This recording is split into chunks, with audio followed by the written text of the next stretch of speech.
Hey, y'all, welcome back to the Don't Mom Alone podcast. I'm your host, Heather McFadden, and this is the place where I get to walk alongside you and connect you with people and resources so you know that you don't mom alone. And in this episode, number 408, I am bringing to the show one of my in real life friends, Lee Cordon.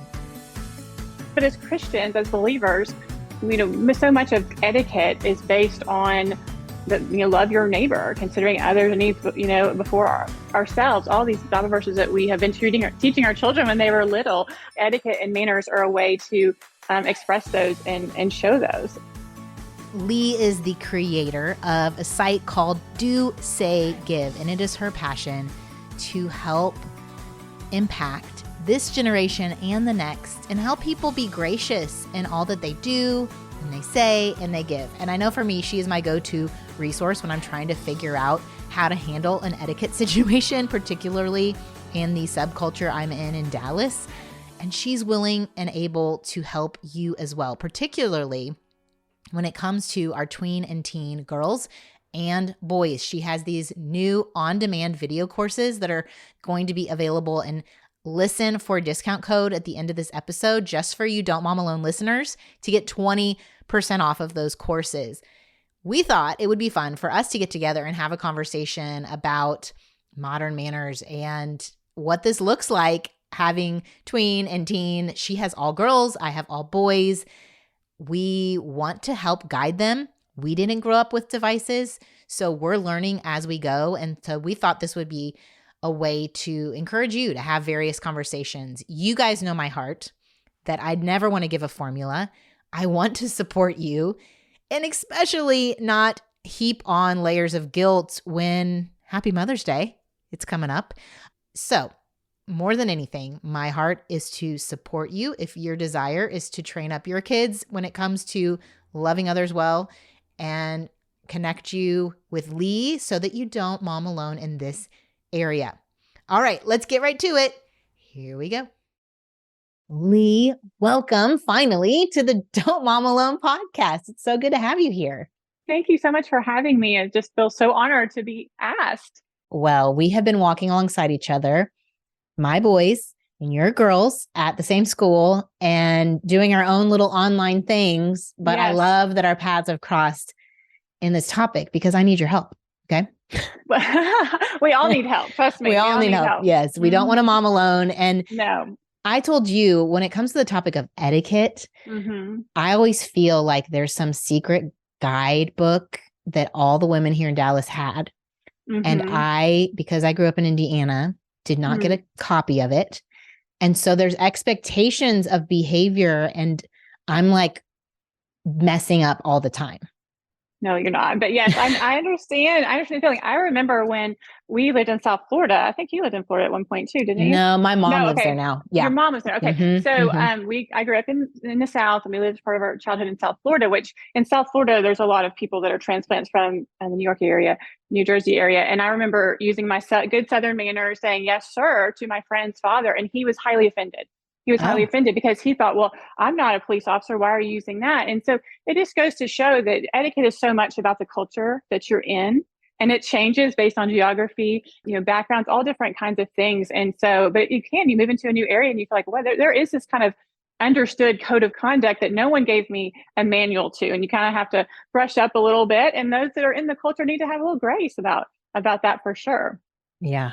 Oh no, I really feel it. And we were saying this topic of etiquette and technology and our tweens and teens, we don't have a guidebook either as parents because our parents didn't teach us beyond when you answer the home phone, you identify yourself and whatever, say hello, and all of the order of how you answer the phone.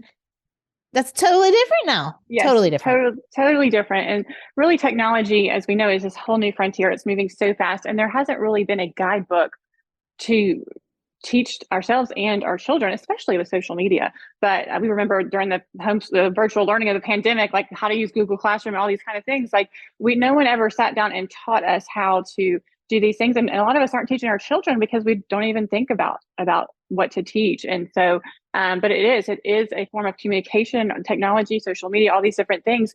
And in any form of communication or interaction, you need to know how to treat people. We need to know how to treat people well and love our neighbor, whether it's in person or online. Yeah.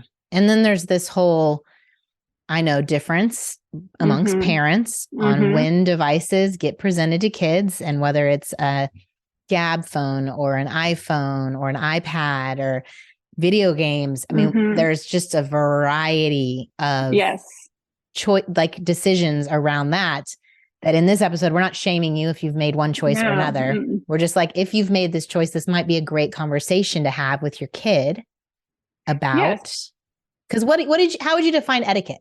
Let's just start there. Well, etiquette there's etiquette and there's manners. Etiquette is sort of, I mentioned, a code of conduct, how you, depending on the situation, the culture that you're in, and the code of conduct of how people interact and treat each other. But as Christians, as believers, so much of etiquette is based on love your neighbor, considering others' needs, before ourselves. All these Bible verses that we have been teaching our children when they were little. Etiquette and manners are a way to express those and show those. And so, yes, with technology, the older you get, I think the more humble you get about your decisions as a parent, because things are constantly changing, your second, third, fourth child. And so I'm not here to say this is the only way to do things, this is the right way, this is the right age, all those kinds of things. Coming from the social media world, I've been in social media a long time. I would say, hold off as long as possible on social media. We see the effects it's having on our children, our teens and our tweens. But the fact of the matter is, whether your children are on it, even if they're not on it, their friends are on it, or maybe you have an elementary school child and they know that it's coming. And so wherever you are in your motherhood journey, this is an issue that's coming, whether you like it or not, and how to deal with it. And so I hope our conversation today can kind of shed some light on the social media world and technology, as far as how to interact safely and respectfully, and also just encourage. Yeah.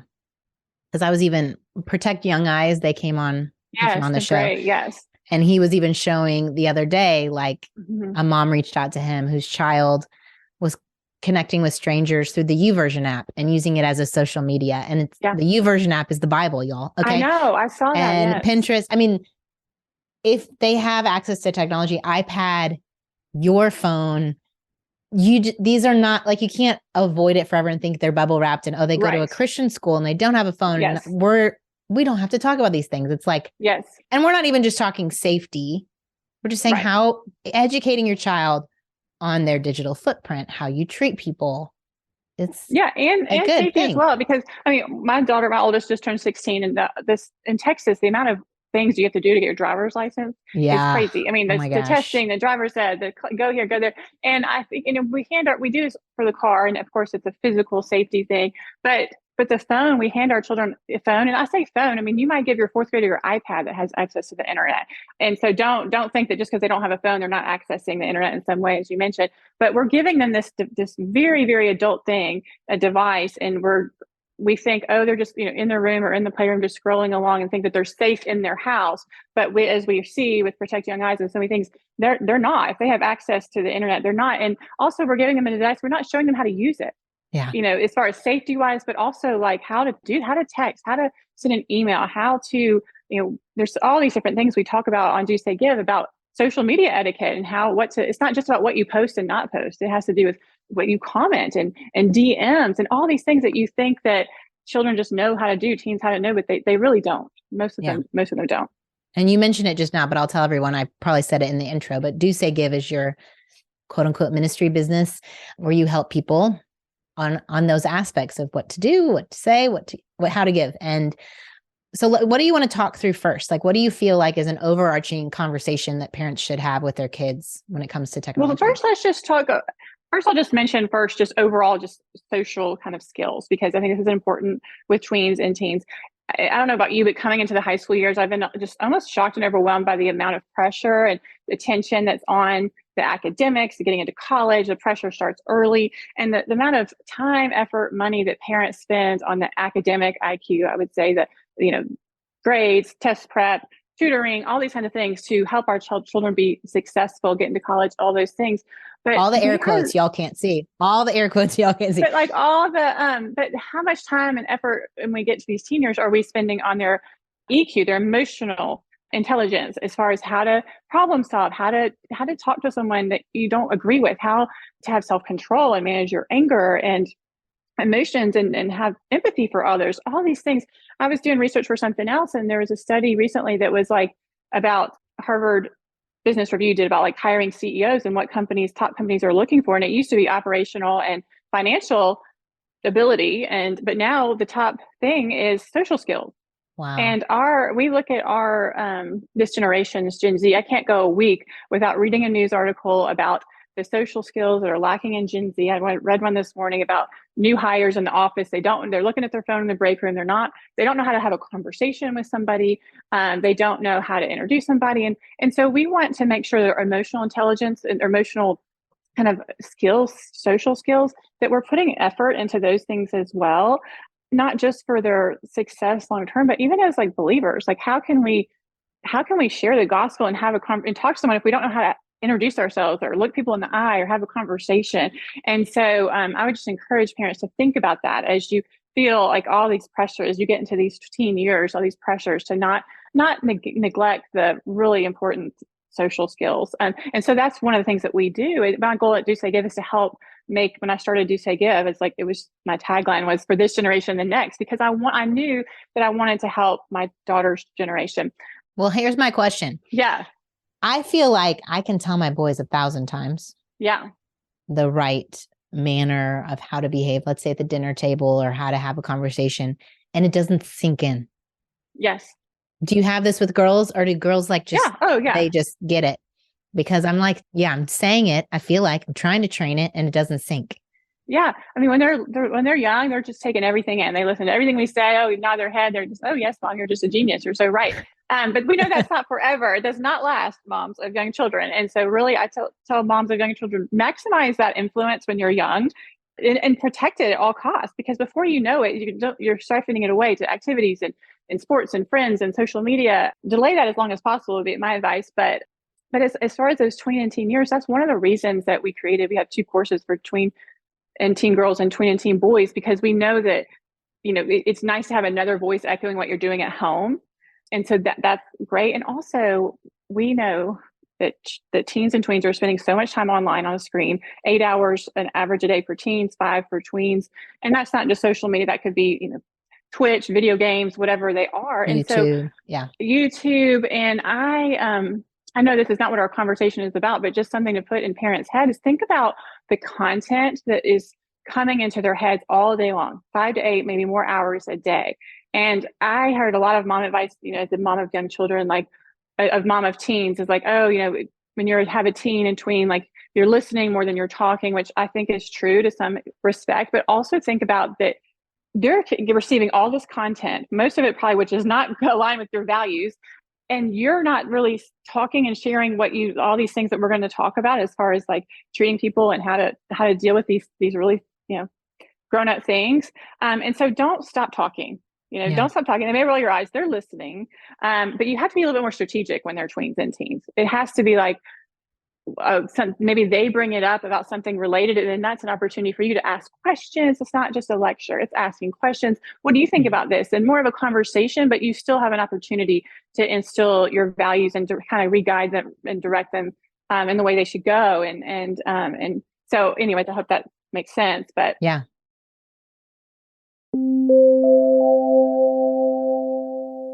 All right, it's spring, and I was just at a little mom's breakfast thing, and 3 gals walked in with the cutest spring-colored tops. And it reminded me that it is a great time to just kind of like refresh and get ready with fun colors or trends or patterns to refresh your wardrobe. And I want to help you with that by connecting you with Stitch Fix.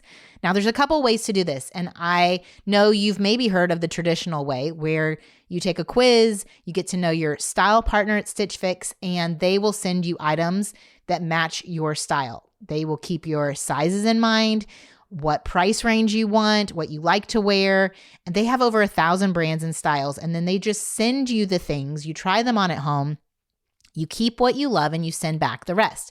Free shippings, returns, exchanges. and there's no subscription required. You could just say, hey, I want a little spring refresh, and you order that and then it'll show up. You could even do it on a seasonal basis. I also love their shop where it already has loaded into Stitch Fix my sizes, what I like, what I've bought in the past even, and will show me things that go with what I have gotten from Stitch Fix in the past. I can go in and be like, I want a cute sneaker, and it pulls up the size 8 cute sneakers, and I can just hit purchase. And I'm telling you, it comes quickly, like a couple days later.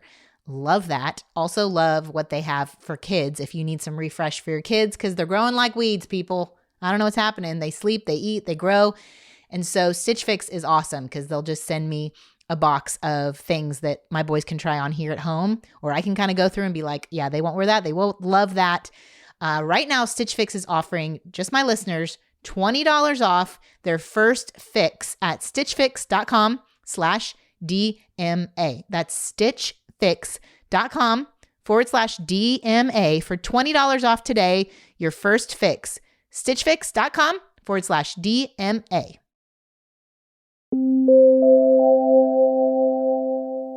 No, and I'll tell you, I'll give a little plug. I know we're going to talk about it, but in that course, I did pull it up for boys, and Lee has hired, I don't know if you cast them, but they're pretty cool guys. It's not me in the course. No, yeah, two cool guys. And I'm like, oh, I think my boys would listen to them. Like, I think that they are talking about things. And I think young men want to be seen with respect. And I think those guys that you chose were great role models for that. Yeah, the 12-year-old boys are not going to be looking at, like, listening to me. And so we hired really fun and engaging actors, and we made the content. We kind of met them right where they are. Like, they were watching videos all day long. They're watching YouTube. They love funny clips and things like that. And so that's what it's not very do say give at all as far as like beautifully aesthetic and flowers and all those things. It's really meeting where they are. No flowers.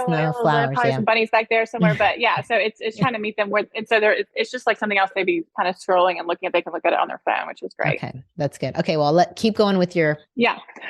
So think about the overall just social skills, manners. Most parents, I think, are really good at teaching those good, at least in this area, in the South, you mentioned.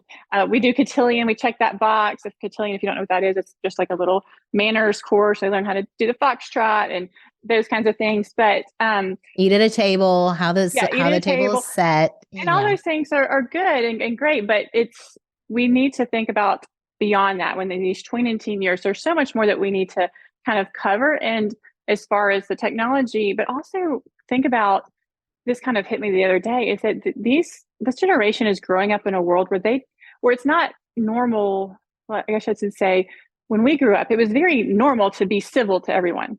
Like, it was just, civility was the norm. Civility is not the norm anymore in this online culture.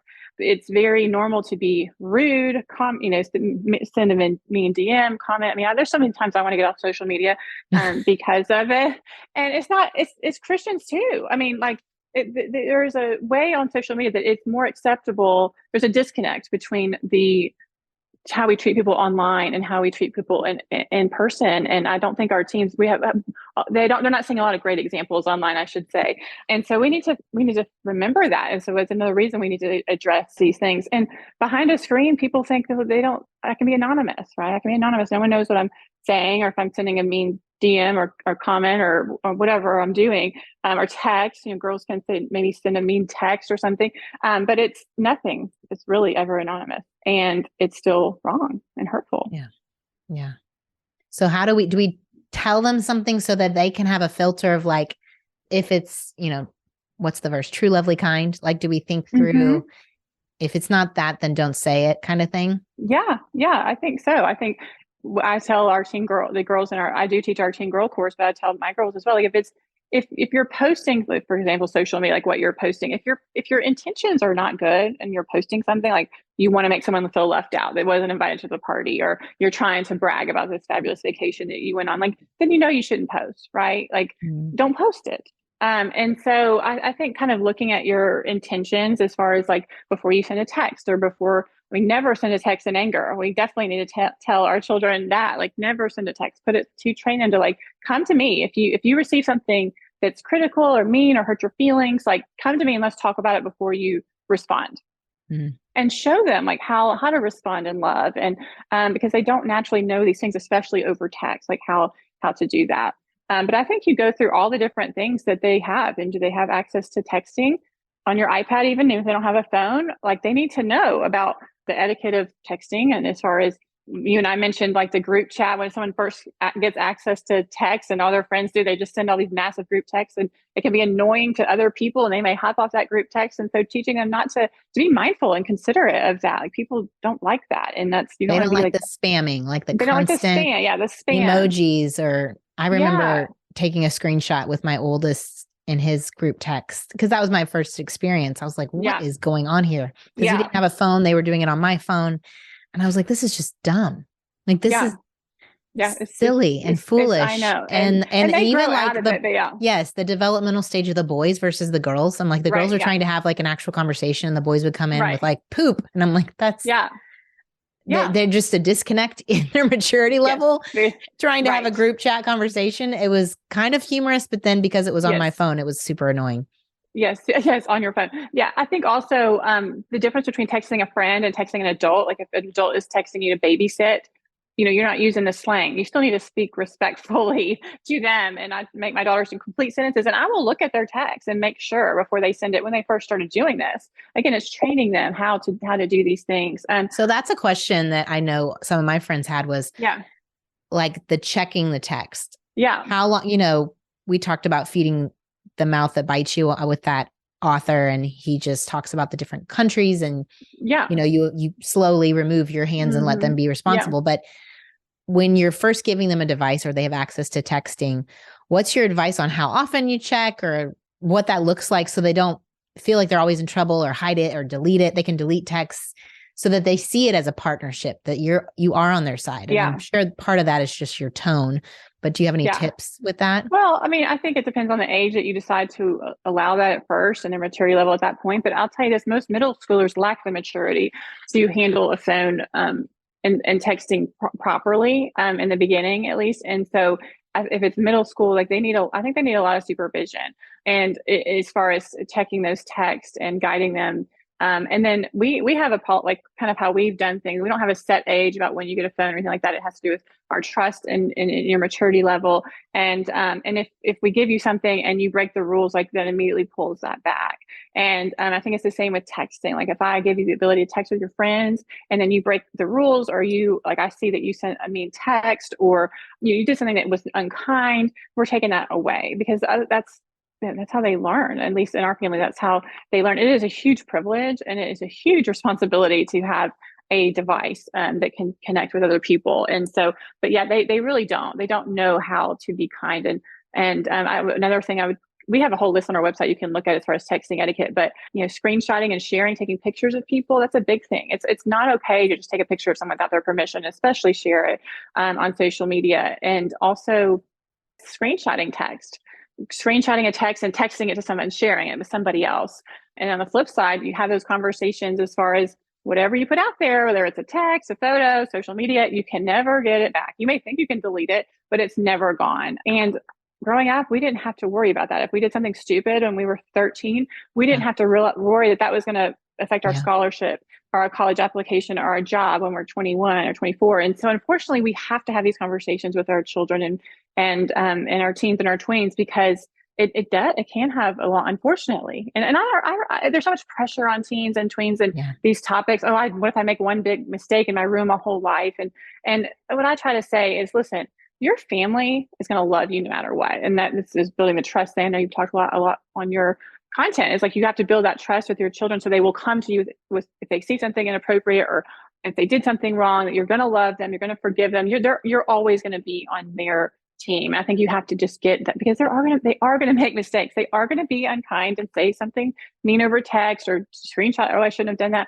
And so if you just chastise them as soon as they tell you, they're not going to tell you anymore. They're not going to learn. You're going to miss future opportunities to teach and train them. So be patient. Be patient as they're learning. But I would say recommend checking, especially in those early months when they get their phone, and keep doing it. I mean, I hear from moms and stuff, and I think text. This is high school years, but the things that teen boys and teen girls text each other. I would say that most parents are not text checking their teens, and that's, that's their decision. And I think you have to give them that freedom and kind of let them run with it. But I think that's why it's also important to make sure you're going through the things that we're talking about to make sure that you're covering all the things, because I think a lot of parents would be horrified if they knew what teens were texting and DMing each other. Yeah. I remember telling one of mine, I said, I'm able to screenshot anything. I'm checking your phone. That means I'm guessing, just assume that all these other kids, their parents can check it. I'd say that too. And screenshot it. That if you wouldn't say it to their face, don't say it on text. If you don't talk badly about people behind their back on a text, it's going to come back to bite you. Just don't talk bad about people in general. Right. But I think that some of this is live and learn. Yeah, it is. And I've even had to learn etiquette as a parent. I one time jumped in on a group text. That was a bad move. Wouldn't recommend it. I told a girl that she was being rude, and she said she was joking. I said, that's not joking. That's sarcasm, and it's unkind. That was big mistake. Don't do that, parents. This is one of my Titanic iceberg ahead. Do not jump in your kids' group text. Yes. You can coach them on the side. Yes, because like we were saying with the Bible app, there's always going to be a place where they're going to be sneaky. Right. They want to be sneaky, and you want to, like we said, build their trust and know that you really are on their side, and you don't want to disrupt their social connections because of your, mama bear instinct. Yeah. Also, we haven't even talked like Snapchat for older kids. This is where we really can't be checking, because once they see it, it disappears.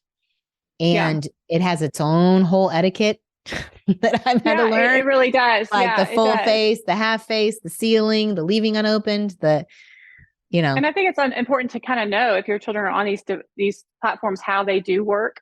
And that's why when moms ask me how many should I let them have all the social media channels, I start one at a time. If you're introducing social media, again, hold off as long as possible, but like give yourself time to learn it. So with Snapchat, leaving on open means that you looked at someone's picture and that you didn't respond, and that's considered very rude.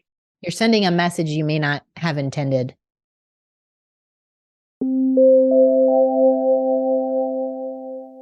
We all know the internet is the wild west. And I don't know if you've ever searched your own name on a search engine, or you're the type who keeps getting a lot of random emails or phone calls. It's amazing how your name, email, and home address and phone number can be found super easily. What happens is data brokers, they scrape the public tax record and they sell that information legally, and they make it accessible to anyone. So I am thrilled to get to partner with Aura, A-U-R-A. It's an all-in-one online safety solution that protects you and your family from identity theft, financial fraud, online threats, all before they happen. You can rest easy knowing that someone is looking out for you. When I put in my information, it did like a whole, what's it called? Sweep to see who had my information. And it was amazing how many different places. And it automatically requested for those places to take me off their list, which was so much easier than me going individually to each one. Places I'd never even heard of. If you are the victim of ID theft, their experienced white glove fraud resolution team will help you navigate credit bureaus. They will help you initiate credit freezes or lock, and they will work with you around the clock to resolve it. They also help reduce those annoying robocalls and the telemarketers and the junk mail by those requests that I was talking about that they send on your behalf. It is awesome. For a limited time, Aura is offering our listeners a 14-day trial plus a check of your data to see if your personal information has been leaked online, all for free when you visit aura.com/DMA. That's aura.com/DMA to sign up for a 14-day free trial and start protecting you and your loved ones. aura.com/DMA. Certain terms apply. Be sure to check the site for details. One thing that helps me out when it comes to unique items for our home, whether it's clean eating, clean products to clean our house, or beauty products, my go-to place to shop is Thrive Market because it's convenient. One, it saves what I've ordered previously so I can find that easily. Also, I can search by diet or specific things I'm looking for on their website. And I know as a Thrive Market member, I'm going to save money on every single order. I often save an average of 30%. I was just putting in my cart this week the collagen powder that I let expire, my old collagen powder. Who knows how old it was? I think a couple years. I needed to replace it anyway. And I got it for, let me pull up my cart, 34% off, which is fantastic. You know, those things add up. When you're trying to make good choices for your family, it can add up. And I love that Thrive Market makes it easy for me to save money. They also have deals that change every day, and they give me cash back on so many different brands, and they have a price match guarantee. Not only does it save me money, but it saves time. Like I said, you can do all these different searches. And when you join Thrive Market, you help a family in need with their 1-for-1 membership matching program. When you join, they give. So join Thrive Market today and get 30% off your first order plus a free $60 gift. Go to thrivemarket.com/DMA for 30% off your first order plus a free $60 gift. That's THRIVE market.com/DMA, thrivemarket.com/DMA.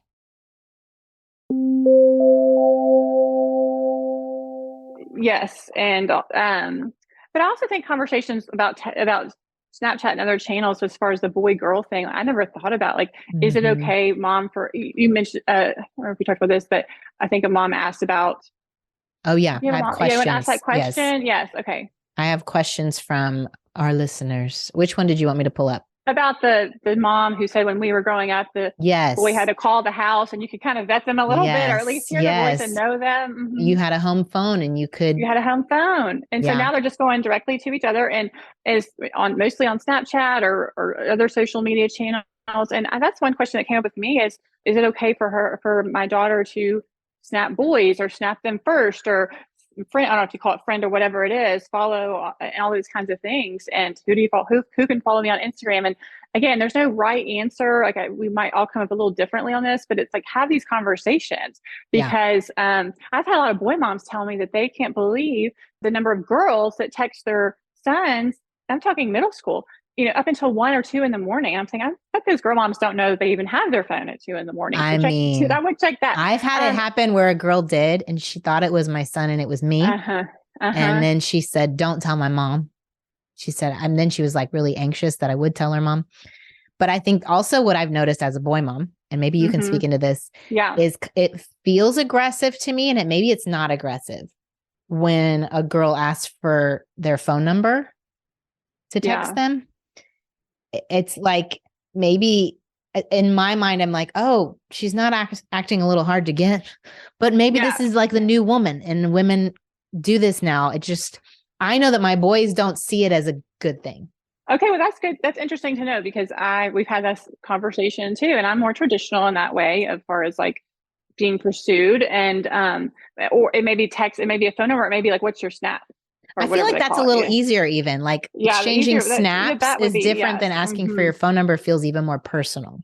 Yeah. And along those same lines about boy-girl relationships, is not relationships, but just interacting. But I have those conversations because I think we assume that this is how we grew up this way, so our daughters are going to expect the same thing or want the same thing. But I've had a lot of boy moms say, hey, my son will open the door for a girl going into class and she'll chastise him and or pay for dinner, all those kinds of more traditional manners you need to cover as well, because what do you want to teach your son? What do you want to teach your daughter, as far as, what to expect? And I teach my daughter is you want whoever you marry someday to honor and esteem you, and whatever, how that looks, that can look different ways.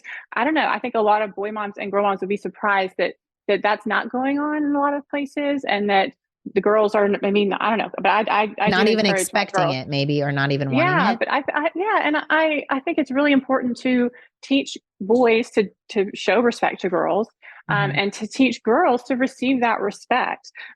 I've been also very appalled at moms of teen girls telling me the kind of things that the way that boys are, and I'm sure it goes both ways. I'm just a girl mom, but going back to the content that they're consuming for hours and hours a day. If your son is your daughter, but if they're gaming, if they're on YouTube, they're on Twitch, all these kinds of things, there is a lot of culture out there that is very, not respectful of women. And that you can see, like, what you're consuming is going to come out of your mouth, and how you treat people. And we're seeing that with the teens, and how they're treating each other, and particularly with boys, and how they treat girls, and the kind of language that they use, and just very like disrespectful, and not, I think you think, okay, well, I've taught them to say yes, sir, in the South, or yes, yes, please, and look people in the eye and hold doors open, all those kinds of things.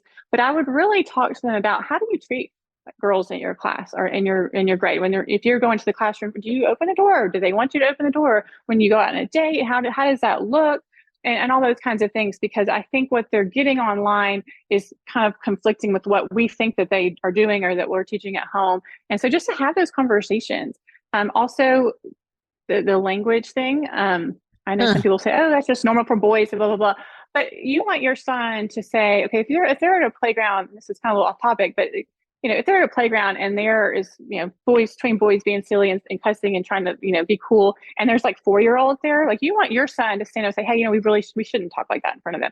And you want the boys to say that in front of the girls too. I would appreciate it if a boy would be like, hey, we shouldn't talk like this in front of girls. It's not respectful. So anyway, that's just me as a mom of a girl, but have those conversations, and really think about the content that they're consuming, and what effect it may be having on their behaviors and their interactions with others. Really? Well, and it feels like, again, as they get older, you have less control over that content. It's everywhere, even if you're like, oh, you can't have TikTok, but then Instagram Reels is basically TikTok. And then it's like, well, or YouTube Shorts is basically TikTok. I mean, it just feels like you really have to train them to be the filter of the content. And even that's hard. And they'll be at the dinner table and they'll say something ridiculous. And you're like, where did you, that's not even true about. Oh, yes. Something that happened in the world, or something happened in the world, or some like conspiracy theory. And you're like, what? It becomes truth, because anyway, I think that is very hard. Well, I think that's a great point that you bring up at the dinner table, because we need to have those moments. We can get so busy as our children get older, and so just everybody going their own which way, and everybody will tell you, have family dinners, and I know that's not always realistic, but the time, whether it's morning, breakfast together, which I know is hard with teens, or whatever it is, like, have that time where the family conversation happens organically. It's not forced. Because that helps you monitor, because that stuff comes out and you're like, oh, wait, I need to like file that away. We need to address that, or, we need to talk about that, and make sure you're still, don't just totally like, I think we're so exhausted as moms, and it's easy to just like, I can't keep up with it all. I don't care, or just whatever. And I would just encourage you to, if it helps, like, don't give teens and tweens things that you don't have the mental capacity to like, or the bandwidth to kind of figure out. Not that you have to monitor it all the time, but just kind of be aware of what's going on. And while it's kind of like a back and forth of like 2 steps forward, 1 step back, is like you said, training them, kind of giving a little freedom, and then, okay, wait, you're still under my house, you're still under our rules, so we can pull this back, if we see it's affecting you. And it is affecting, social media is affecting a lot of teens and tweens. Well, and one idea, if y'all you're in that teen season, I remember interviewing Kristen Welch once, and not Kristen Welch, a different Kristen. Anyway, Turquoise Table. She was saying they always did Sunday dinners. Oh, yeah, we do Sunday brunches or dinner. And so they knew that at least one time in the week, they were all sitting around the table because of practices, and their kids knew that was kind of the expectation, not to make plans if you're in that season. One question I wanted you to answer before we have to go is, how do you let friends know you will not be 24/7 available? She said through text, and like, I think Snapchat is similar. Like, if you don't respond right away, it's like you have a streak. Streak is another etiquette thing. Anyway. Yes, I think it's really important to tell our children that you can have manners, you can be polite and still have boundaries and say no. I mean, one of the things we're most known for is like how to say no politely. Like, it's okay to have boundaries, but they need help in like having those how to say things. And so if it's a text, maybe it's a spamming text issue, there's too many things, you can say, hey, I know you'll understand. I've got to study tonight. I'm going to turn my phone off. I'm not being rude. Like, let them know I'm not just like being rude, ignoring y'all. I'm just turning my phone off so I can study. I have a test tomorrow. Or always like blame the parents. You know, my mom has me take my phone away at 8 o'clock or whatever it is. That always works too. But just communicating those boundaries so they're not thinking that you're just ghosting them. That's another thing. Ghosting. I wanted to address real quick with the teens and the tweens and asking to dances. That's another issue, moms. Like Oh, as far as the formals, the homecomings, the proms, a lot of asking goes over text or Snapchat. And a lot of this is happening is that the person that is being asked doesn't want to go with that person. So they just ghost them, which means they don't respond at all, or they leave them on open, and that is like so or crushing. I heard girls saying yes and then saying no. That happens too. And so have They get these, up game to they get asked by yeah, someone better. a better option comes along. And so really think about like, okay, when that season comes, make sure that you talk about these things because that didn't happen when we were growing up, right? That just Mhm. didn't happen. And so how to handle that, how to be respectful. And then also we have a lot of content on this on our website, but just how to like be a good date and all what that looks like in this day That and was age. something So one of my sons commented on is he was surprised how a few of the freshman guys were literally gaming at the dinner table before the homecoming dance on their phones, playing video games. yeah. And I would think as a future, that's the thing I worry most about from the future daughter-in-laws I have is Mm-hmm. this gaming. How will that impact their relationship? And Right. if And I it's, think it's for, yeah. And I think it's for girls as well, is because yeah, the texting etiquette, phone etiquette, if you have a device and someone else doesn't, like if you get the first one to get your phone, don't be on the phone. Like if there's three girls and or two of them have phones and one don't, put the phone away, put the phones away. That's not like mhm. considerate if y'all are just like sharing stuff on your phone. And like with the gaming too, like be considerate of the other people in the room with your device and then put it down. And I've had several boy moms tell me that, hey, this is an etiquette thing with the phone. Is like they would have their son would have a friend in elementary school that they were really close to, but then when they got to be in like the gaming middle school years, that every time that friend came over, all they wanted to do was be on their phone or play a game on the video games, and like it just that's okay sometimes, but you want to make sure your son, your daughter is well rounded and able to have a Mhm. conversation, able to interact in other ways. And so if you kind of see that happening, and again, sometimes you don't see it happening because you're not with them if they're at a Yeah. friend's house or they're at school. And so just kind of keep tabs on that, make sure, because they need to know how to interact, have a conversation, ask questions. That's one thing we talk about at GC of how to have a conversation, how to introduce someone, how to be inclusive as far as there's someone that's not in the conversation. How do we bring them into the conversation? All those kinds of things are just so important to instill in our children. What do you think are like, I understand not being on your phone in the car is a great rule in theory. I've Mm-hmm. had a harder time implementing it with older boys. Mm, I have older boys in the car. They tend to be on it. yeah. And I can have this suggestion of, hey guys, let's not be on our phones. Or my husband will be like, hey, if we're watching a movie, don't be on your phones. But like them actually doing it feels impossible Do you mean like when it's just you and your sons, or like when they're with their friends? with me, Yeah, our I family. know. I feel like I Yeah. can set this like, no phones at the Mm-hmm. dinner table. Then Yeah. wouldn't you know, like someone wants to tell a story or, oh, hey, I want to show you Yeah. this. I know. And then it's back. That's like, oh, let's take all your devices out while you're studying. Oh, well, I have to FaceTime my friend because we have to. I'm like, you can't, it's just always a losing battle, and it's so frustrating. That's why I say a lot of parents just like want to throw your hands up because it's just defeating every day. I feel like, but just I think keep at it. Have obviously there's situations. Well, yeah, you can have your phone at the dinner table to show me something, but like keep going back to like those non-technology moments, because I think otherwise they don't have the self-control, or they're still learning that self-control. I mean, even adults looking down at their phone all the time. We see that with adults. And of course, 13-year-olds don't have that kind of self-control. So we have to physically take it from them to practice the eye contact, to practice conversation, all those kinds of things. So, Yeah. but yes, I It know. feels like it adds a disconnect to our relationship Yeah. that I'm like, I don't want to constantly be having this be the thing that disconnects us. Right. Or that causes an argument or something It like that. causes an argument. It Yes. has to be a hot topic because they, of course, get annoyed. I can imagine I would be annoyed Yes. if I was checking, and you and I both work on our phones. Yes. Like I'm checking a DM, and I've gotten mad before where the boys are like, Mom, stop looking at your phone. I'm like, I'm working. I know, me too. I know. The fact that I can pick you up from school on time is because I'm able to work from my phone. But so I get annoyed.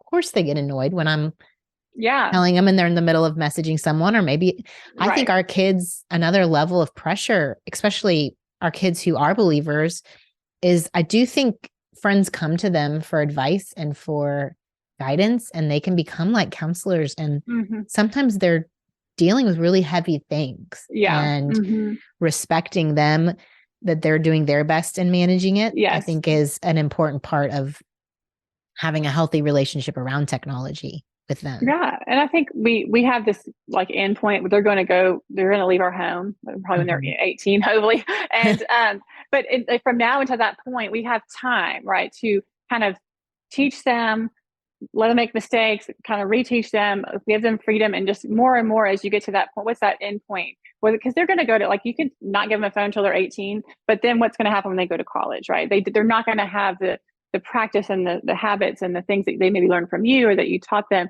And so again, there's no like right answer when the right age is, but knowing that they are going to be on their own someday. And so before they get there, what can we do to teach them good habits, to teach them how to be respectful and considerate and safe and all those kinds of things. And it is an ongoing process. I don't do it perfectly. I realized I didn't do that right. Let's try this again. And sometimes I feel like I've given too much freedom and I've had to pull back, and that's super painful for everybody involved, but it's worth it. If you see that it's having a negative influence or impact on your child, it's totally worth it. Their unhappiness, their short-term unhappiness will result, in long-term, I think. Yes. I don't know, long-term, like grace, just overall grace for emotional them, health. Yes. Grace for us, grace in this whole process, but it doesn't mean not being intentional on some things. Right. Yes. And having these conversations. Okay. We're going to link to all the different tools that you have. You have this fantastic course for boys and girls, and we'll link to all that in the show notes. Anything you want to say about those courses before we have to go? Yeah, we're going to, we only offer it at certain times throughout the year. And so, but we're going to open up to your listeners with a 20% off code, Heather, that you can find the link in the Don't Mom Alone podcast notes. Okay, y'all. 20% off if you use the code Heather. You heard it here. It's a great thing to do during the summer too, when you have some downtime and they can watch on the plane, on the, on their phone, on an iPad, whatever. It's very short, and it's, they may roll their eyes. The boys may roll their eyes. I'm not doing that, but most of them do it. And like, I'm so glad that I did that. I learned some things, and it gives them some confidence as well. Yeah. It's like me. I'm like, I'm sure there's a rule I'm missing on how to behave as a woman in Dallas. Right. And I think as they're going to all these different things as they get older, interviewing for jobs or scholarships or colleges or all these kinds of things, internships, the more things that we can do to build their confidence. And I think that helps, because a lot of them are kind of lacking in social skills. And so giving them social skills, that's one less thing they have to worry about as they're facing these big life things. So protective too. All that connection is really protective to the harmful choices out there, y'all. Yes. Thank you for being with me, Lee. I really appreciate it. Thank Honored you. to share you with my people, and y'all just Lee will tell you what to buy, what to say, what to do. You just, the handbook is right there. So follow her. Thank you so much. All right. Thank you so much. Talk soon. Okay. See you in carpool. All right. Bye. Okay. Okay, y'all. Thanks for joining me and Lee. I hope you heard the code. It's Heather, all caps, and the links to those different courses are in the show notes. You can always find the show notes in your podcast player or over on my website, heathermcfadden.com. Or you can go to don'tmomalone.com and find those show notes. Thanks for being with me. I'm going to pray over us and just wisdom as we mother and grace. Lord, I thank you for this role you've given us to be those who bring beauty and love and intentionality and care to our families. I pray that the women who are listening would feel your love and care over them on a day that the world has decided is Mother's Day, but we know that you see us at all times, that you are the God who sees, and you see our hearts, you see our desires to serve you. And I pray for the mom who's feeling a bit discouraged today, as if she missed the mark somewhere in her parenting journey, that you would help her see the way you see her, which is through your son, and that you see her desire to be the best mom she can be, and that for you, that is enough, Lord. I pray that we could rest in your provision and your care. I pray that we would call on the Holy Spirit in moments of parenting that are challenging, that we could get insight from you. And Lord, I just pray that you would guide us so that we could be people in the world who not only follow you, but we shine a light of your goodness to those around us so that they question and wonder, where is that light coming from? And we can say only the source is you. And may we be those kind of neighbors in our spaces you've given us to occupy. In Jesus' name, amen. All right, I'll be back here next week with a fun guest, another Dallas friend who is talking to us about what to do now for the teen years. How do we parent ahead? And y'all, I'm trying to get this summer of mentorship idea going, and it's a little slow. I've only had 2 people call, but if you want to be a part of my summer of mentorship, I'd love for you to leave me a voicemail with a question you'd love for me to cover in summer of mentorship. It could be like a real quick 1 minute. You don't have to say your name. If you want me to read the question, just say, hey, Heather, I'd love for this to be anonymous.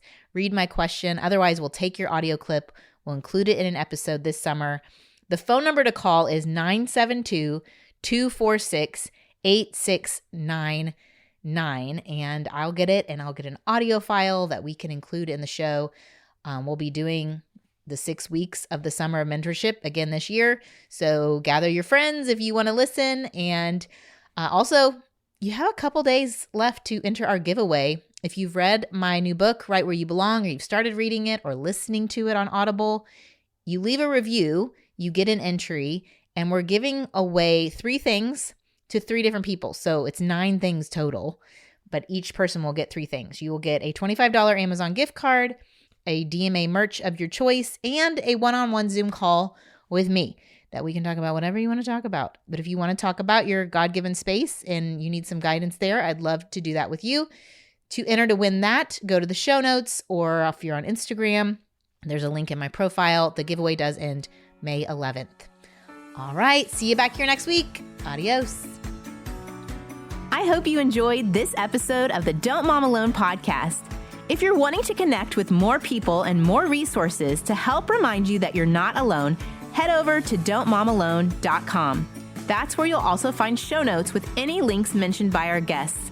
Most importantly, I want you to know the good news, the great news that you're not alone because God has promised to always be with you. With faith in Jesus Christ, the one who died for you and rose again, Jesus said when he left, he was going to leave a helper, a comforter, to be with us. God in us. Moms, that's superpower. So while you're washing dishes at your kitchen sink, while you're driving to and from work, while you're feeding that baby late into the night, while you're cleaning sticky floors, God promises to be just as present with you as when you're worshiping in a church pew. As it says in Zephaniah 3:17, the Lord your God is with you. He is mighty to save. He takes great delight in you. He will quiet you with his love, and he will rejoice over you with singing. Now that's good news. Have a great day.